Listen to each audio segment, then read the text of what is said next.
വസ്ത്രത്തിന്റെ സിബ് ഊരിപ്പോയതാണോ? ഏതിന്റെയാ? ഇതിന്റെ നോ, ഇതിന്റെ നെക്ക് ഇങ്ങനെയാണ്.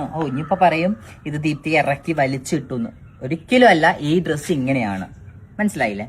ഇതിന്റെ നെക്ക് ഈ ഒരു സ്റ്റിച്ച് ചെയ്തിരിക്കുന്നത് ഇത്രയും ഡീപ്പായിട്ടുണ്ട്, ബാക്ക് കയറിയിട്ടാണ്. ഇത് ഞാനായിട്ട് വലിച്ചിട്ടതല്ല. ഇത് പിടിച്ച് പൊക്കി കൊണ്ടുവരാൻ നിൽക്കണ്ട. കാരണം ഈ ഡ്രസ്സ് ഇറങ്ങിയിരിക്കുന്നത് ഈ കുലസ്ത്രീകൾ പറയുന്ന സ്ത്രീകൾക്ക് വേണ്ടി ഇറങ്ങിയിട്ടുള്ള ഡ്രസ്സാണ്, അല്ലാണ്ട് ട്രാൻസിന് വേണ്ടി ഇറങ്ങിയ ഡ്രസ്സ് അതായത് അല്ല. ഇപ്പൊ നമ്മുടെ സോഷ്യൽ മീഡിയയിൽ കൂടി കടന്നു പോകുന്ന ഒരു വലിയൊരു ട്രെൻഡാണ്. അതായത് മാറിടം കാണിച്ച് റീച്ച് ഉണ്ടാക്കി അതിൽ കൂടി പേരെടുക്കുക എന്ന് പറയുന്നത്. ആ രീതിയിലാണ് ഇപ്പം നമ്മുടെ ഭയങ്കര ട്രെൻഡ് പോയിക്കൊണ്ടിരിക്കണേ. പക്ഷെ ഇവർ പറഞ്ഞല്ലോ ഈ ഡ്രസ്സ് ഇങ്ങനെ ഇട്ടാലാണോ ഭംഗി? അല്ല. അതായത് ഈ ചേച്ചി ഇട്ടേക്കണ വസ്ത്രം ഉണ്ടല്ലോ, അത് നമുക്കിത് ഇതുപോലെ ഇടാം. അതും ഒരു വൈഡ് ലെങ്ത് ആയിട്ടുള്ള ഒരു നെക്കാണ്, ഇതും ഒരു വൈഡ് ലെങ്ത് ആയിട്ടുള്ള ഒരു നെക്കാണ്. അതിന് നമ്മൾ ഒരു ഇന്നർ ഇട്ടു, ഒരു കംഫർട്ടിന് വേണ്ടിയിട്ട്. കാരണം എന്ന് വെച്ചാൽ നമ്മുടെ ശരീരം നമ്മുടെ മാത്രമാണ്. അത് മറ്റുള്ളവരെ കാണിക്കാനുള്ള ഒരു പ്രദർശന വസ്തുവല്ല. ഞാനൊരു സ്ത്രീയാണ്. അപ്പോൾ എനിക്ക് എൻ്റെ ഒരു കംഫർട്ട് എന്ന് പറഞ്ഞാൽ എൻ്റെ ശരീരം മറ്റുള്ളവരെ കാണിച്ച് എൻ്റെ ഡ്രസ്സിന് ഭംഗി കൂട്ടേണ്ട ആവശ്യം എനിക്കില്ല. അതായത് പണ്ട് കാലത്ത് ഈ താഴ്ന്ന സ്ത്രീകൾക്കൊക്കെ ഈ മാറു മറയ്ക്കാനുള്ള അധികാരമില്ലായിരുന്നു. അന്ന് അങ്ങനെ മാറു മറയ്ക്കണമെങ്കിൽ കരമടയ്ക്കണമായിരുന്നു. അതായത് അന്നത്തെ നേതാക്കന്മാർക്ക് അതല്ലെങ്കിൽ അന്നത്തെ ജന്മികൾക്ക് കരമടയ്ക്കണമായിരുന്നു. അപ്പോൾ അന്നെന്നൊക്കെ പറയാൻ നേരത്തെ ഈ മാറു മറയ്ക്കുന്നതിന് വേണ്ടിയിട്ട് സ്ത്രീകൾ സമരമൊക്കെ ചെയ്തിട്ടുണ്ട്. അങ്ങനെ ഒരുപാട് കാര്യങ്ങളിലൂടെയാണ് നമുക്ക് ഈ മാറു മറയ്ക്കാനുള്ള ഒരു നേട്ടം നമുക്ക് കിട്ടിയത്. ഈ മാറു മറയ്ക്കാനുള്ള അവകാശത്തിന് വേണ്ടിയിട്ട് ബ്രസ്റ്റ് മുറിച്ചെറിഞ്ഞ കഥകൾ വരെ നമ്മൾ കേട്ടിട്ടുണ്ട്. അങ്ങനെയുള്ള കുറെ ചരിത്രങ്ങളിലൂടെ കടന്നു വന്നവരാണ് നമ്മളൊക്കെ. കുഞ്ഞുങ്ങൾക്ക് അവർക്ക് മുലയൂട്ടാനൊക്കെ ആയിട്ടാണ് ഉപയോഗിച്ചുകൊണ്ടിരുന്നത്. പക്ഷെ ഇന്നത്തെ സ്ത്രീകൾ കാണിക്കുന്നത് എന്താണെന്ന് വെച്ച് കഴിഞ്ഞാൽ ഇത് പ്രദർശിപ്പിച്ച് ഇച്ചിരി നമ്മളൊരു ഹൈപ്പ് കിട്ടുക, ആ രീതിയിലാണ് ഇന്ന് അതായത് ഈ അവയവത്തിന് എല്ലാവരും കണക്കാക്കുന്നത്. അതിലൂടെ റീച്ച് നേടുക, അതായത് ഇതിലൂടെ ഒരു ആകർഷണം അവരിലേക്ക് കൊണ്ടുവരിക, അതാണ് ഈ കാണിക്കുന്നവരുടെയൊക്കെ ഉദ്ദേശം എന്നാണ് എനിക്ക് മനസ്സിലാക്കാൻ കഴിഞ്ഞിരിക്കുന്നത്. ഇവർക്ക് എന്താണ് ഇതിൻ്റെ ഒന്നും വാല്യൂ അറിയാത്തതിൻ്റെ കാര്യം എനിക്ക് അറിയത്തില്ല. കാര്യം മേ ബി ചിലപ്പോൾ ഇത് ഇവരെന്ന് വെച്ച് കഴിഞ്ഞാൽ ഇവർ മേക്ക് ചെയ്തെടുത്താണല്ലോ, അല്ലാതെ ഇവർക്കിത് ജന്മന ഉണ്ടായ ഒരു സാധനമൊന്നല്ലല്ലോ. ഇവർ കാശ് കൊടുത്ത് ഉണ്ടാക്കിയത് കൊണ്ടായിരിക്കാം ഇവർക്ക് ഇതിനൊരു എന്താ പറയണത്, ഒരു വിലയില്ലാത്തത് അല്ലേ. ഇവരുടെ ഇതുപോലെ തന്നെ വീഡിയോസ് ഞാൻ ഇതിന് മുൻപും കണ്ടിട്ട് ഞാൻ ഇതുപോലെ തന്നെ ഒരു റിയാക്ട് ചെയ്തതാണ്. ആ ചെയ്തപ്പോൾ ഇവരെനിക്ക് തിരിച്ച് റിയാക്ട് ചെയ്തു. അവർക്ക് അങ്ങനെ ഇങ്ങനെ പൊത്തിപ്പിടിച്ച് നടക്കാനായിട്ട്, അത് കുനിയാൻ നേരത്തെ ഇവർക്ക് അങ്ങനെ പൊത്തിപ്പിടിക്കാൻ ഇവർക്ക് സൗകര്യമില്ല എന്നിവർ പറഞ്ഞിരുന്നു. അവർക്ക് സൗകര്യമില്ലായിരിക്കും എനിക്ക് തോന്നുന്ന. മേ ബി ചിലപ്പോൾ വേണമെങ്കിൽ ഇത് ഇവർക്ക് ജന്മന ഉണ്ടായ ഒരു സംഭവമല്ലല്ലോ. ഇവരിത് ഉണ്ടാക്കിയെടുത്തതാണല്ലോ. നമ്മൾ ജന്മന ഇതായതുകൊണ്ടായിരിക്കും നമുക്ക് ഇങ്ങനെ ഒരു പ്രൈവറ്റ് പാർട്സ് ഒക്കെ അതൊക്കെ കവർ ചെയ്യണം എന്നൊരു തോന്നൽ നമുക്കുള്ളത്. ഇവര് ഉണ്ടാക്കിയെടുത്തതാണല്ലോ. അതായത് ഇവര് പുരുഷനായിരുന്നു, പുരുഷനിൽ നിന്ന് സ്ത്രീയുടെ അവയവങ്ങളൊക്കെ വെച്ച് പിടിപ്പിച്ചവരാണല്ലോ ഇവരെന്ന് പറയുന്നത്. മേ ബി അതായിരിക്കാം ഇവർക്ക് നമ്മൾ പറയുന്നത് എന്താണെന്ന് ഇവർക്ക് മനസ്സിലാക്കാൻ പറ്റാത്തതിൻ്റെ കാരണം. ഇവർക്കെതിരെയാണെങ്കിൽ നമ്മൾ എന്തെങ്കിലും വന്ന് സംസാരിച്ചാലുണ്ടല്ലോ, ഇവരുടെ ട്രാൻസ്വുമൻസിൽ പെട്ടതിന് പല ആൾക്കാരുണ്ടാവുമല്ലോ, അവരൊക്കെ വന്ന് നമുക്ക് പ്രത്യേകം ചാറ്റ് ചെയ്യും, നമുക്കെതിരെ ഭീഷണിപ്പെടുത്തും, നമ്മൾ അങ്ങനെ ചെയ്യും ഇങ്ങനെ ചെയ്യും എന്നൊക്കെ പറഞ്ഞ് ഭീഷണിപ്പെടുത്തുകയൊക്കെ ചെയ്യും. അങ്ങനെ കുറേ ആൾക്കാരുണ്ട്. എനിക്കൊക്കെ ഇൻസ്റ്റാഗ്രാമിലൊക്കെ ഇവർക്കെതിരെയും ജാസിക്കെതിരെയൊക്കെ ഒരു വീഡിയോ ഇട്ട് കഴിഞ്ഞാൽ എത്ര പേരാ വന്ന് മെസ്സേജ് അയക്കണേന്ന് അറിയാമോ? അതിനകത്ത് ഒരു പുള്ളിക്കാരിയുണ്ട്, ഞാൻ വീഡിയോ ഇടണത് നോക്കിക്കൊണ്ടിരിക്കുക. ഞാൻ ഇവര് ട്രാൻസിനെ കുറിച്ച് എന്തെങ്കിലും പറയുന്നുണ്ടോ എന്ന് നോക്കിക്കൊണ്ട്. ഞാൻ ട്രാൻസിനെ മാത്രമല്ല ഞാൻ പറയണത്, ഏത് സ്ത്രീ കാണിച്ചാലും ഞാൻ അതിനെ പറയാറുണ്ട്.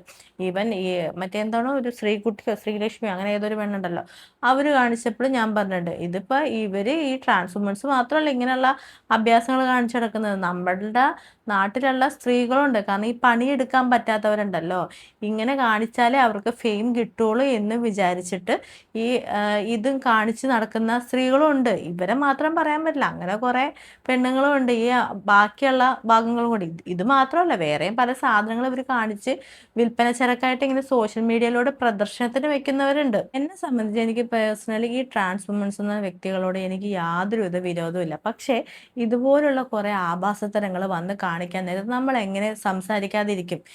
ഇവർ പറയുന്നത് വേറെ ആർക്കും കുഴപ്പമില്ലല്ലോ, നിങ്ങൾക്കാണ് കുഴപ്പം. പിന്നെ ഇവർ പറയുന്ന മറ്റൊരു റീസൺ എന്താണെന്ന് വെച്ച് കഴിഞ്ഞാൽ, റീച്ച് ഉണ്ടാക്കാൻ വേണ്ടിയിട്ടല്ലേ നിങ്ങൾ ഞങ്ങളെ വെച്ചിട്ട് വീഡിയോ ഉണ്ടാക്കണേന്ന്. റീച്ച് ഉണ്ടാക്കാൻ വേണ്ടി മാത്രമല്ല, അതായത് നിങ്ങൾ മനസ്സിലാക്കുക. നിങ്ങളൊരു സ്ത്രീ രൂപത്തിൽ നടക്കാൻ നേരത്തെ ആ സ്ത്രീ രൂപത്തിൻ്റെ പവിത്രതയോടെ നടക്കാൻ ശ്രമിക്കണം. സ്ത്രീവർഗ വിഭാഗത്തിൽപ്പെട്ട കുറേ പെണ്ണുങ്ങൾ തന്നെ ഇതുപോലെ ആഭാസതരങ്ങൾ കാണിച്ച് നടക്കുന്നുണ്ട്. എത്രയോ ട്രാൻസ്ഫോമേഴ്സ് ഉണ്ട്, ഒരുപാട് ട്രാൻസ്ഫോമേഴ്സ് ഉണ്ട്. അവരൊക്കെ എത്രയോ നല്ല ഭംഗിയിൽ വസ്ത്രധാരണയിൽ നടക്കുന്നുണ്ട്. ഈവൻ ഈ രഞ്ജു രഞ്ജിമാർ, പിന്നെ നമ്മുടെ സീമാജി നായർ, പിന്നെ അങ്ങനെ പല ആൾക്കാരുണ്ട്, ഈ നാദിറ, ഇവരൊക്കെ എനിക്ക് ഒരുപാട് ഇഷ്ടമുള്ളവരാണ്. ഇവരൊക്കെ ഇവരുടെ വേഷവിധാനത്തിലൊന്നും ഞാൻ കണ്ടിട്ടില്ല. അവരൊക്കെ നല്ല വസ്ത്രധാരണ നടക്കുന്നുണ്ട്. നല്ല സാധാരണ സ്ത്രീകൾ, അതായത് സ്ത്രീയായിട്ട് തന്നെ ജീവിക്കുന്ന ആൾക്കാർ എത്രയോ പേരുണ്ട്. ഇങ്ങനെയുള്ള വേഷംകെട്ടുകൾ വന്ന് കാണിക്കാൻ നേരത്ത് മാനവും അഭിമാനവും ഉള്ള സ്ത്രീകൾക്കൊന്നും മിണ്ടാതിരിക്കാൻ പറ്റത്തില്ല. അല്ലെങ്കിൽ ഇവരിടുന്ന വീഡിയോസിനടിയിൽ വന്നുള്ള കമൻസ് ആണല്ലോ നോക്കിയാൽ മതി. ആ വീഡിയോസിൽ സ്ത്രീകൾ തന്നെ വന്ന് പറയുന്നുണ്ട് എന്താണ് ഇവർ കാണിക്കുന്നതെന്ന് പറഞ്ഞിട്ട്. ഇത് എനിക്ക് ഒത്തിരി പേര് എനിക്ക് അയച്ചു തന്ന വീഡിയോ ആണ്. ഈ വീഡിയോ എന്ന് വെച്ച് കഴിഞ്ഞാൽ ഇതിൽ എന്തെങ്കിലും ഒന്ന് സംസാരിക്കുന്നു പറഞ്ഞു. ഞാനപ്പോൾ അവരോട് പറഞ്ഞു, ഇവരോടൊന്നും സംസാരിച്ചിട്ട് കാര്യമില്ല, ഇവർക്ക് ഇവരുടേതായ ന്യായങ്ങളും കാര്യങ്ങളും ഉണ്ട് എന്ന്. കാരണം എന്ന് വെച്ചാൽ ഞാൻ ഓൾറെഡി ഇവരെക്കുറിച്ച് ഒരു വീഡിയോ ഞാൻ ചെയ്തതാണ്, ഇവരുടെ ഈ വസ്ത്രധാരണത്തിനെ കുറിച്ച്. വസ്ത്രധാരണ എന്ന് പറഞ്ഞാൽ എല്ലാവരുടെയും ഒരു ചോയ്സാണ്, അതിലൊന്നും നമ്മളൊന്നും പറയുന്നില്ല. പക്ഷേ നമ്മൾ ഈ സോഷ്യൽ മീഡിയ മുമ്പിലോട്ട് കൊണ്ടുവരാൻ നേരത്തെ അതിൽ കുഞ്ഞു മക്കൾ വരെ കാണുന്നുണ്ട്. നിങ്ങളെപ്പോലുള്ളവർ അതൊന്നും മനസ്സിലാക്കുന്നില്ല, അതിനെക്കുറിച്ചും ചിന്തിക്കുന്നില്ല. കുഞ്ഞു മക്കൾ വരെ കാണുന്നുണ്ട്. അപ്പം നമ്മൾ അത്രയും മാന്യതയോടെ മര്യാദയോടെ വേണം ഈ സോഷ്യൽ മീഡിയയിൽ ഒരു പ്രചരണത്തിനായിട്ട് വരുമ്പോഴത്തേക്കും. അപ്പം നിങ്ങൾ പറയും സിനിമയിലും സീരിയൽ പോട്ടെ, സിനിമയിലൊക്കെ ഇതുപോലെ കാണിക്കുന്നില്ലേ എന്ന്. നിങ്ങൾ എവിടെയാണ് കണ്ടിരിക്കുന്നത്? ഒരു ഷൂട്ട് കഴിയുമ്പോൾ, അത് എത്ര വൾഗാരിറ്റിയുള്ള ഡ്രസ്സാണെങ്കിൽ ഒരു ഷൂട്ട് കഴിയുമ്പോഴത്തേനും അപ്പോഴത്തേനും ഒരു ആക്ട്രസിൻ്റെ ബോഡി വന്നിട്ട് അവർ കവർ ചെയ്യാനുള്ള ഒരു ഷീറ്റായിട്ടായിരിക്കും വരിക. അല്ലാതെ അവർ ആ വേഷത്തിൽ ഒരിക്കലും നടന്ന് എല്ലായിടത്തോട്ടും പോകുന്നില്ല. ആ ഷൂട്ടിൻ്റെ ആ സീന് മാത്രം എടുത്തിട്ട് അപ്പം തന്നെ അവരൊന്ന് കവർ ചെയ്യണതാണ് നമ്മൾ കണ്ടേക്കണത്. അതായത് നമ്മളെപ്പോലുള്ള സാധാരണ സ്ത്രീകൾക്ക് ഇതൊന്നും അറിയില്ല എന്നും വിചാരിച്ചിട്ട് ഇങ്ങനെയുള്ള കാര്യങ്ങളൊന്നും വന്ന് ആരും ന്യായീകരണം പറയാൻ നിൽക്കരുത്. അതായത് നമ്മൾ ഇതൊക്കെ ഒരു സർജറി ചെയ്ത് വെക്കുകയാണെങ്കിൽ പോലും നമ്മൾ ആ വെക്കുന്ന അവയവത്തിന് അതിൻ്റെതായ ഒരു മാന്യത കൊടുക്കണം. ഹായ്, അയ്യോ ഞാൻ കുനിയുമ്പോൾ കൈവച്ചില്ലായിരുന്നു. കഴിഞ്ഞ ഒരു വീട്ടിൽ വെച്ചെടുത്ത, ഞാൻ എൻ്റെ വീട്ടിലിരുന്ന കോസ്റ്റ്യൂം ആയിരുന്നു അത്. അതെടുത്തിട്ട് ഒരു പെണ്ണുമ്പിള്ള എന്നല്ല പറയാം, ഒരു പെണ്ണ് വീഡിയോ ഇട്ടിരിക്കുന്നു, അറ്റ്ലീസ്റ്റ് ഒന്ന് കുനിയുമ്പോൾ കൈ വെക്കായിരുന്നില്ലെന്ന് ചോദിച്ചു. എന്തിനാണ് കൈ വെക്കണേ? ഈ വീഡിയോ കാണുന്ന ആണുങ്ങൾക്കറിയാം, പെണ്ണുങ്ങൾക്കറിയാം, എല്ലാവർക്കും അറിയാം ഇതെന്താണെന്നുള്ളത്, മുല എന്താണെന്നുള്ളത്. നമ്മൾ മുലയായി ചിന്തിക്കുമ്പോഴാണല്ലോ ഇപ്പൊ ഈ കുനിഞ്ഞത്. നമ്മുടെ അമ്മയാണെന്നുണ്ടെങ്കിൽ നമ്മൾ എങ്ങനെ നോക്കുക? നമ്മളെ പെങ്ങന്മാരാണെന്ന് നമ്മൾ എങ്ങനെ നോക്കുക? അത് വേറെ വീട്ടിലൊരു പെണ്ണാണെന്നുണ്ടെങ്കിൽ അത് അവിടെ സെക്സ്. അമ്മയാണെങ്കിലും പെങ്ങളാണെങ്കിലും സ്ത്രീകൾ ഒന്ന് കുനിയുമ്പോഴത്തേക്കും അവർക്ക് ഓട്ടോമാറ്റിക്കലി അറിയാതെ അവരുടെ നെഞ്ചിലൊന്ന് കൈ വരും. അതൊരു ഓട്ടോമാറ്റിക്കലി നടക്കുന്ന ഒരു സംഭവമാണ്. അത് ആദ്യം ചേച്ചി ഒന്ന് മനസ്സിലാക്കണം. നിങ്ങൾ പുരുഷനിൽ നിന്ന് സ്ത്രീയിലോട്ട് വന്നതുകൊണ്ടായിരിക്കണം നിങ്ങൾക്ക് അങ്ങനെ ഒരു സംഭവം വരാത്തത്. കാരണം ഇതൊക്കെ നിങ്ങൾ വെച്ചുണ്ടാക്കിയ സംഭവമല്ലേ. അതുകൊണ്ടായിരിക്കും നിങ്ങൾക്ക് അങ്ങനെ ഒന്ന് വരാത്തത്. പക്ഷെ നിങ്ങൾ ഈ വേഷം കെട്ട് കാണിച്ചിട്ട് ഈ സോഷ്യൽ മീഡിയയിൽ വന്ന് പറയാൻ നേരത്തെ ഞങ്ങളെ പോലുള്ള സ്ത്രീകൾ പ്രതികരിക്കും. കാരണം പ്രതികരണ ശേഷിയുള്ള സ്ത്രീകൾ പ്രതികരിക്കുക തന്നെ ചെയ്യും. ഇന്നത്തെ സ്ത്രീകൾക്ക് ഒരു പണം ഉണ്ടാക്കാനുള്ള അല്ലെങ്കിൽ ഒരു റീച്ച് ഉണ്ടാക്കാനുള്ള ഒരു വലിയൊരു മാർഗം തന്നെയായിട്ടാണ് ഇവരിതിനെ കാണുന്നത്. അതുകൊണ്ടാണ് ഇതിനെ ഇങ്ങനെ സ്റ്റേജിൽ കിടന്ന് കുലുങ്ങുന്നതും, പിന്നെ ഇതുപോലെ ഓപ്പൺ ആയിട്ട് ഡ്രസ്സ് ഇടുന്നതും, പിന്നെ ഇതിനെ ഒന്ന് സംരക്ഷിക്കാത്ത രീതിയിലുള്ള കണ്ടോട്ടെ. കാരണം ഇത് കണ്ടാലല്ലേ ആൾക്കാർ ശ്രദ്ധിക്കുകയുള്ളൂ.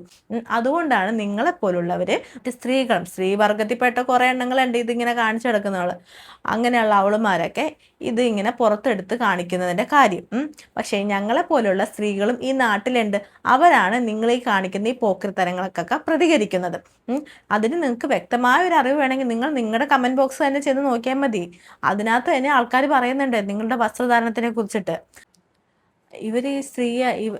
ഇവർ ഈ കുലസ്ത്രീ എന്ന് പറഞ്ഞ് ഉദ്ദേശിക്കുന്നത് എന്താണെന്ന് എനിക്ക് മനസ്സിലാവുന്നില്ല. ഇവിടെ ഒരു സ്ത്രീകളും പറയുന്നില്ല നിങ്ങൾ പർദ്ദ ഇട്ടുകൊണ്ട് പുറത്തിറങ്ങണം, അങ്ങനെയൊന്നും ആരും പറയുന്നില്ല. ഇതുപോലെയുള്ള വൾഗാരിറ്റി ഉള്ള ഡ്രസ്സിങ് കാണാൻ നേരത്ത് അറിയാതെ പ്രതികരിച്ച് പോവുകയാണ്. സ്ത്രീകളായിക്കഴിഞ്ഞാൽ ഇങ്ങനെ കാണുമ്പോഴത്തേനും നമ്മൾ സ്ത്രീകളാണെങ്കിൽ, അഭിമാനമുള്ള സ്ത്രീകളാണെങ്കിൽ ഇത് അറിയാതെ പ്രതികരിക്കും. അതൊരു നോർമലാണ്.